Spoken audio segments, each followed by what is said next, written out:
నమస్తే. ఇన్నాళ్ళు నన్ను సపోర్ట్ చేస్తూ, ఎంకరేజ్ చేస్తూ మీ ప్రేమని నాకు అందిస్తున్న ప్రతి ఒక్కరికి కృతజ్ఞతలు.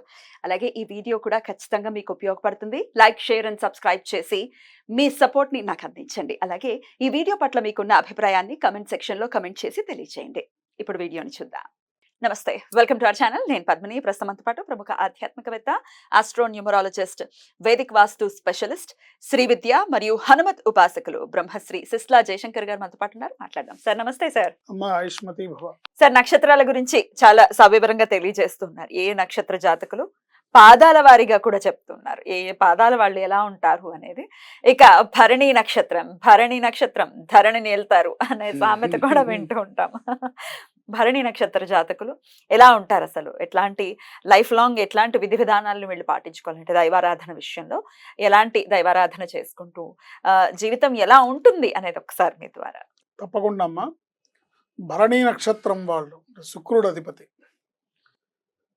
వీళ్ళు శాంతాత్ములు, చలచిత్తులు, స్త్రీలోలురు. అవునా? అరే, సోదర ప్రీతి గలవారు, ఎవడు మాన్యులు, ధీరులు, నియము గావింతురు. శాంతాత్ములు శాంతంగా కనబడతారు. చలచిత్తులు, ఈ క్షణం ఉన్న ఆలోచన మళ్ళీ ఉండదు, స్టెబిలిటీ ఉండదు. స్త్రీలోలత్వం ఉంటుంది, ఎందుకంటే బాస్ అధిపతి కదా, శుక్రుడు కదా. ఏంటి సోదర ప్రీతి ఉంటుంది వాళ్ళకి. మాన్యులు, గౌరవాన్ని పొందే స్థానంలో ఉంటారు. ధీరులు, నియము గావింతురు అంటే నియమం అంటే నియమ నిబంధనల్ని పాటిస్తూ ఉంటారు. అంటే కొన్ని ప్రిన్సిపల్స్ని పాటిస్తుంటారు, కొన్ని పెట్టుకుంటారు, ఆ వాటిని పాటిస్తుంటారు. దీర్ఘాయుర్దాయవంతులు, బట్ అల్ప సంతానవంతులు. ఇప్పుడు మనం కొంతమందిని చూస్తుంటాం, వాళ్ళకి 80 ఏళ్ళు వచ్చేసినాయి కానీ వీళ్ళకి పిల్లలు లేరు, పిల్లలు పుట్టిపోయారను, వీళ్ళకి ఎవరు ఆధారం లేరు అనేటి వాళ్ళు చూస్తుంటాం. సో ఆ అర్థం వస్తుంది అనమాట. వీళ్ళకి దీర్ఘాయుత్వం ఉంటుంది కానీ అల్ప సంతానవంతులు. ఊహాలోకాల్లో విహరిస్తారు, శ్రమకు ఇష్టపడరు, తమ ప్రమేయం లేకుండా ఫలితాన్ని పొందుట కొరకు ఇతరుల మీద ఆధారపడతారు. పొగడ్తలంటే ఇష్టం. దీంట్లో ఆడవాళ్ళకి తొలి కోపం ఎక్కువ, అంటే చిర్రని కోపం వస్తుంది అంటామే. భరణి నక్షత్రం గల ఆడవాళ్ళకి ఆ లక్షణం ఉంటుంది. అంటే ముక్కు మీద కోపం అంటామే, అది మళ్ళీ తొందరగా తగ్గిపోతుంది. పాల పొంగు లాంటిది అది ఆ కోపం.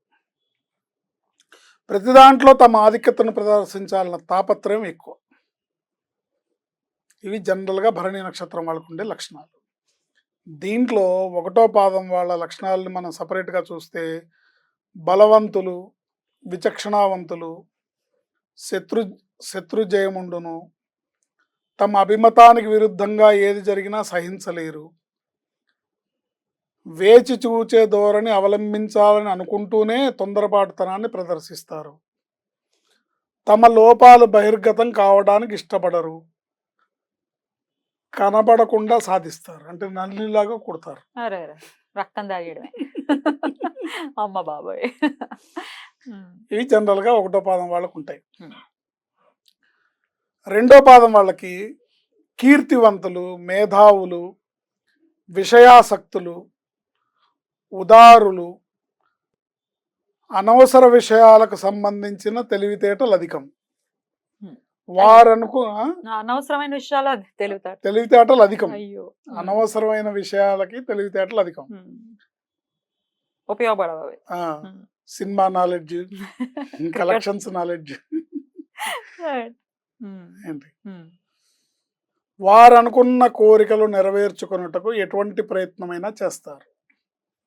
మొండితనం అంతా తమ మీదుగానే, అంటే వ్యవహారం అంతా నా మీదుగా జరగాలనే ఆకాంక్ష ఎక్కువ, దానికి మొండిపట్టు ఎక్కువ ఉంటుంది వాళ్ళకి. లైమ్ లైట్ లో ఉండాలి, ఎప్పుడు నేను లైమ్ లైట్ లో ఉండాలి, నా ద్వారా జరగాలి, నాకు ప్రయారిటీ తగ్గకూడదు, నా ప్రయారిటీ ఉండాలి, నా ప్రెజెన్స్ అక్కడ నేను నిరూపించుకోవాలి, ఈ తత్వం ఎక్కువగా ఉంటుంది. ఇక 3వ పాదం వాళ్ళని చూస్తే అల్ప కోపం గలవారు, బలవంతులు, ఊహాలోకంలో ఊహాలోక విహారం, తద్భిన్నంగా దేన్ని సహించలేరు. అంటే వాళ్ళు ఒక ఊహాలోకంలో ఉంటారు, అందుకు భిన్నంగా జరిగితే సహించలేరు. ఓకే. వాస్తవానికి భిన్నంగా ఎప్పుడూ ఆలోచన ధోరణి ఉంటుంది. ఇది 3వ పాదం వల్ల లక్షణం. అంటే వాస్తవానికి భిన్నంగా ఊహాలోకాల్లో విహరిస్తుంటారు. 4వ పాదం వాళ్ళు భారీ శరీరం గలవారు, కోపిష్ఠులు, లేక మొండితనం ప్రదర్శన, లేనిది ఉన్నట్లుగా చూపిస్తారు, ఆడంబరాలకు ప్రాధాన్యత. ఈ ఆడంబరాలకు ప్రాధాన్యత అనేది ఈ 4 పాదాల వాళ్ళకి ఉంటుంది. భరణి నక్షత్రంలో పుట్టిన 4 పాదాల వరకు ఇది కామన్ పాయింట్. ఆడంబరాలకి ప్రాధాన్యత, షో ఆఫ్ ఉంటుంది. Show off. బ్రతిమాలించుకోవడం ఇష్టం, వాళ్ళని బుజ్జగించుట సులభం. అమ్మా అయితే హ్యాపీయే.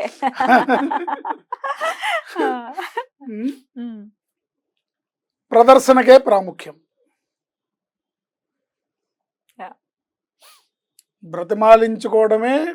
బ్రతిమాలించుకోవడం ఇష్టం, బుజ్జగించడం సులభం, ప్రదర్శనకే ప్రాధాన్యం.